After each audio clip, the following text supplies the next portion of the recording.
Hi, I'm Ravi. I'm a longtime practitioner of the spiritual path, and today I wanted to share some spiritual insights.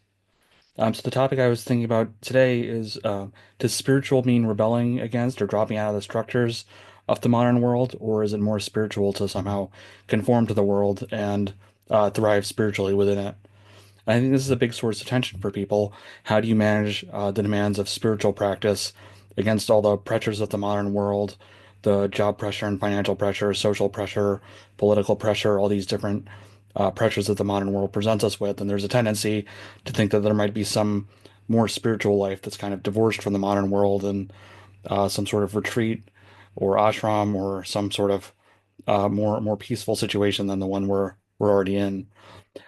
So this video will be addressed to those people who have the ideal of integral spirituality. So that means having an ideal that somehow the spiritual world and the material world can somehow be reconciled with each other.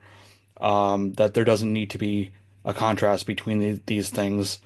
And that's in contrast to a more ancient vision um, where the spiritual dimension was seen as something cut off from the material dimension, and the only way to be really spiritual was to withdraw into an ashram or monastery and or be a renunciate and give up all your family and all your possessions and pursue a solitary life of spirituality in that way. That's a more ancient conception. In the modern world, there have been many authors, such as Sri Aurobindo is the one I'm most influenced by, and Ken Wilber also talks about this ideal of an integral spirituality that somehow marries the world of spirituality and our modern living in a way. But there's a difficulty, which is that even if you have this as an ideal, it's not always easy to put it into practice because you're still going to be faced with all these pressures and difficulties, and there's going to be this tendency in your mind to think that there's going to be somehow an ascetic way of living spiritually that is somehow simplifies the problem and makes it so you don't have to deal with the modern modern world in the same way. So I picked up this idea from Shraddha Ranade, who noted that even people who theoretically believe in this integral spirituality will still have this kind of dualistic ascetic tendency, even if they don't mean to or they don't want to, where they have a tendency to reject the world in some dimension, whether it be not fully engaging in relationships or not fully engaging with the world on a financial level, or just some sort of limitation with how they uh, deal with the world, and that might come from past programming around this more ascetic ideal of spirituality. So the idea that we can actually marry the spiritual world and the material world is, I think, very new and something that our systems are still catching up to. And I think it's difficult to know exactly how to balance that. So one of the things that I want to do in this video is give some guidelines for how we might think about this reconciliation. And I think the main difficulty is that even though we kind of accept the material world, the modern world in the integral vision, that acceptance isn't a plain acceptance, as in, the person that really loves life, but is not that spiritual and just like goes out and loves their job and loves going to restaurants and art museums and just has a great time in life. And we know those sorts of people, and they're a great addition to our world. But that's still not the attitude of integral spirituality, because in the integral spirituality, there's a demand of a purification of the world, a raising it to a higher level, a raising it to a divine level. In Sri Aurobindo's practice, there's acceptance, rejection, and surrender of the materials of the world into what is truly divine, and not simply just accepting life and loving life. So the dualism isn't between rejecting life and going into the cave and not accepting life versus just loving life and having a great time and not worrying about the big problems.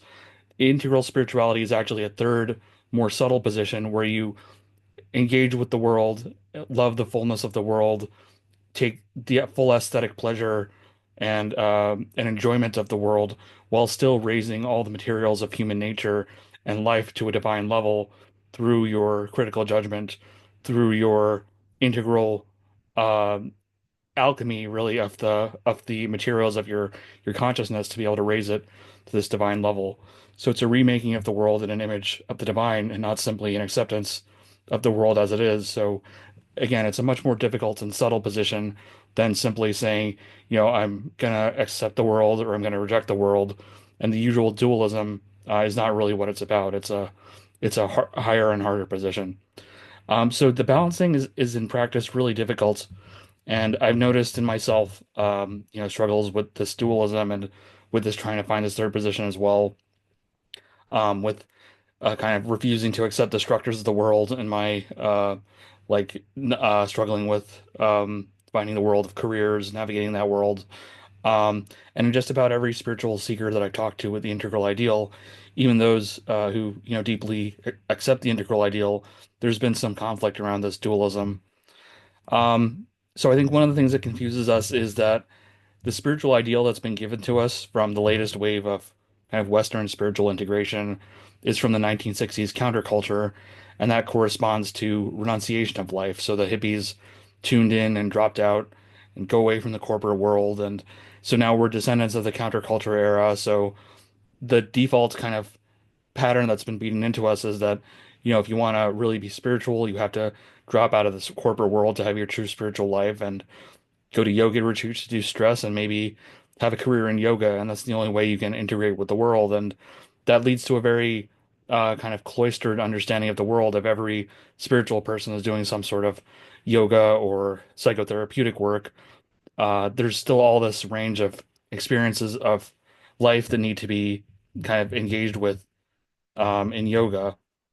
And this, I see, as I see it, corresponds to the ancient world's path of where instead of leaving the corporate world in the ancient world, you leave the family system and you go into the forest and join a monastery.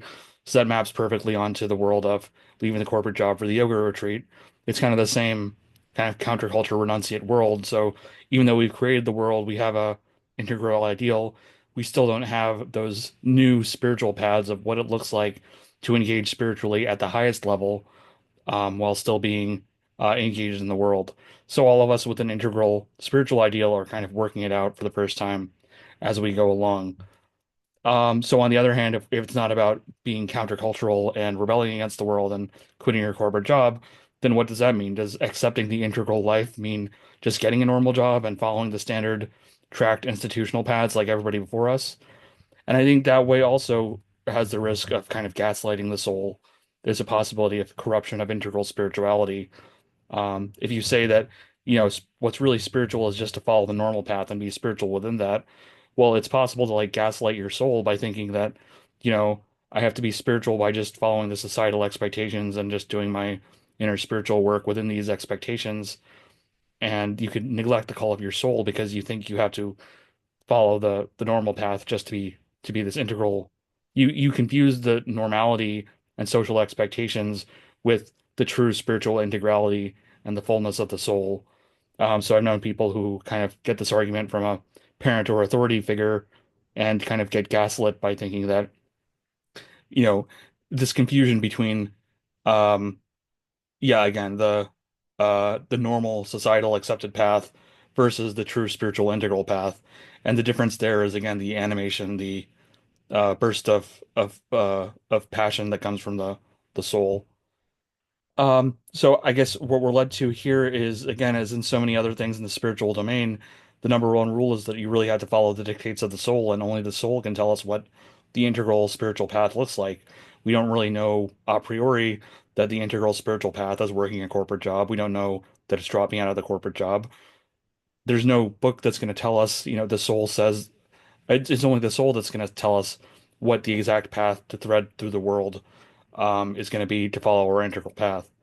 But if I just left it at that, that wouldn't be that helpful of a video. So I wanted to share a couple of ideas that help us think through the ways in which kind of we can reconcile this idea of rebelling against the modern structures versus cooperating with them, and how can we deal with that. So here's a couple of thoughts again about this idea. The first of that, there's value to the maintenance of the world. So I think this can be uh, spirituality sometimes copies the revolutionary rhetoric from the kind of revolutionary politics, or there's a tendency or temptation to kind of view the world of spiritual remaking of the world in line with the kind of political utopian visions of, burning the world down and remaking a new order from those ashes. Um, and it's not that there's not a place for the possibility of revolution or of those kinds of potentialities playing out in history. It might be the case that we might need different sorts of um, yeah, just different sorts of clashes or conflicts that bring out true possibilities that are needed for the unfoldment of the spirit. But there's at the same time there's value in the maintenance of the world, and I think the deepest spiritual thinkers have always preferred, when possible, to build on top of what's been maintained rather than tear something down before we're really sure it needs to be torn down. So Sri Aurobindo and the mother, again, two great spiritual thinkers, their one of their highest priorities was preventing another world war.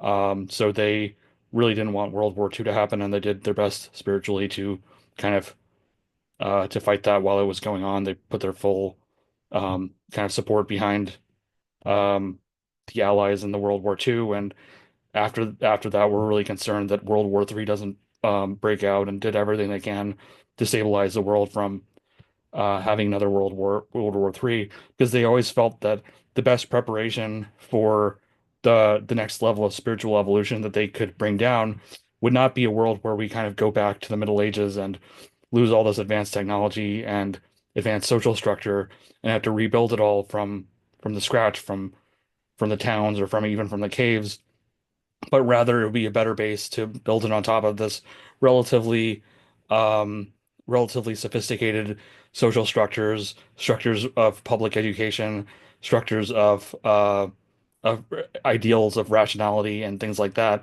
That would be a better base to build a spiritual world of on top of, rather than a world of barbarism.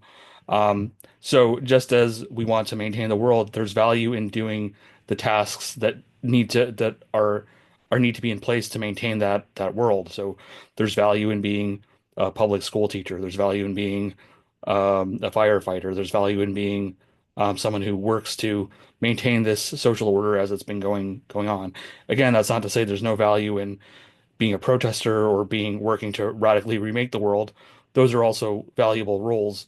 But because of this, again, this rhetoric around revolution that's been prominent, I want to introduce the idea that there's also value in maintenance and in preserving what is already there and what's already working in addition to that.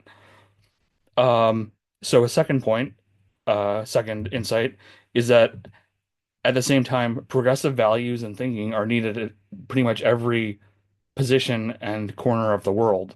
So when I mean progressive, I don't necessarily mean left wing, or although it's often related to kind of ideals of progress and going in that direction. But I don't exclusively mean left wing, because there are ideas and movements that are happening without a necessarily left wing orientation that are also very moving in the direction of forward progress of history that are important.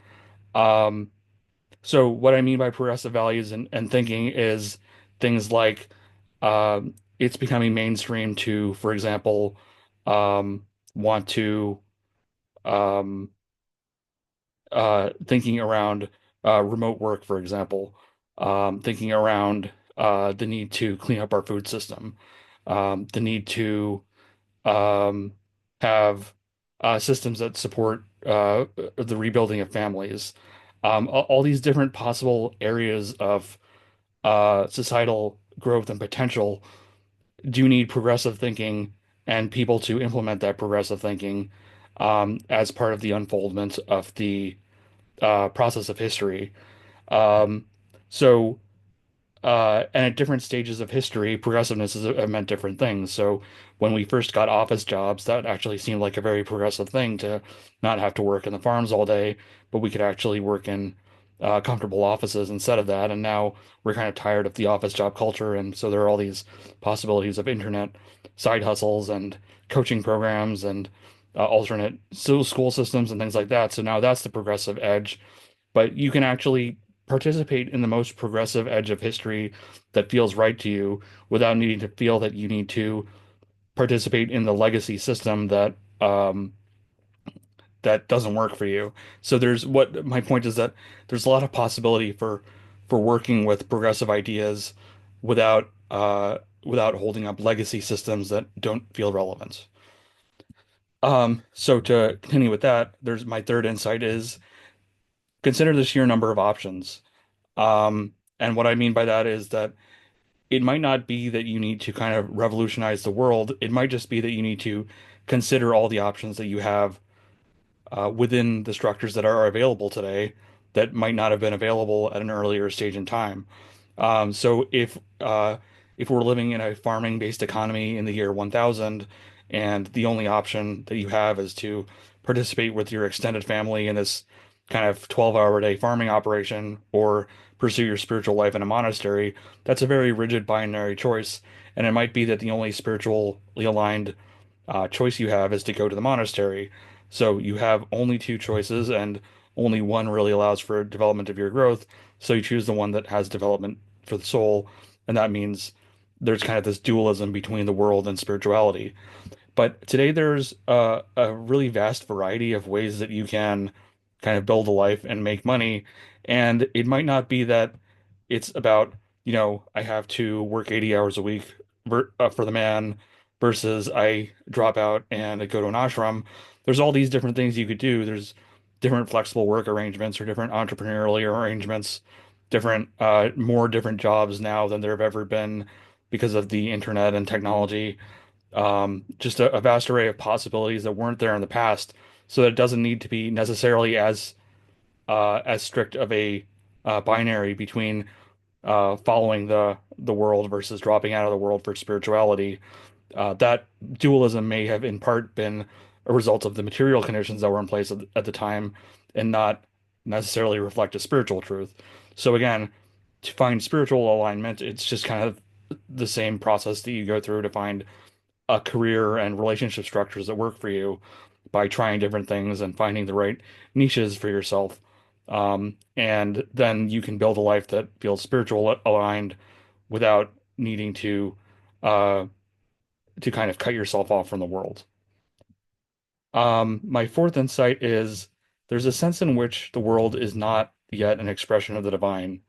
And in a certain sense, as spiritual seekers, we kind of need to accept that for the time being and work with the growing pains that result from that.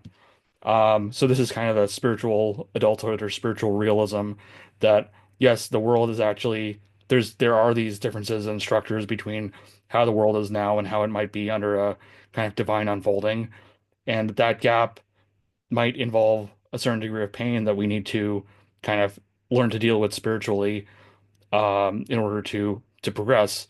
The world is not perfect, and as it is, the structures are not exactly how we needed them to be to suit our souls, and we need to find ways of dealing with that, or find ways of creating different structures for ourselves that do work.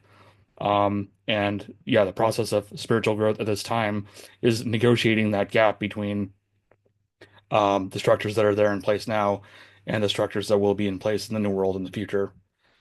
So building off that, my fifth point is that when you have the vision for the new way the world should be, you should act on it and build it. And in a deep sense, we don't know what the economy of the future, the philosophy of the future, the art of the future are going to be like. And all of that new content about what the future world is going to be like, that's going to flow through the visions that are given to us from each of our specialized positions. So that's the way we build the new world instead of rebelling against the old world. So it's not going to be about just protesting everything that is in the old world and kind of burning it down and hoping that something better will come. And it's not going to be about just going to the job and having everything continue as it is and just taking what we can get from the world as it is under the current arrangements. We take an active process in building the thing that's going to come by following the intuitions that come to us, the visions that come to us, and those are the visions that are coming to us from the divine about what the new world will look like. And by enacting those, we help build that out. Yeah, so to sum it up, I think that's the key difference between um, the maybe the key way to think about this binary. So it's not rebelling against the old world. It's not conforming to the world as it is. It's about uh, accepting life, but not being content with the world as it is, and continually working to build the new world through our visions. And I think that's the best attitude with which to hold this kind of integral spiritual vision. Just going forward with this attitude of, I'm going to accept life, but I'm going to make it better to bring it more in line with the the divine vision. So that starts with our internal nature, and it also gets expressed in the outer nature that we help build and interact with.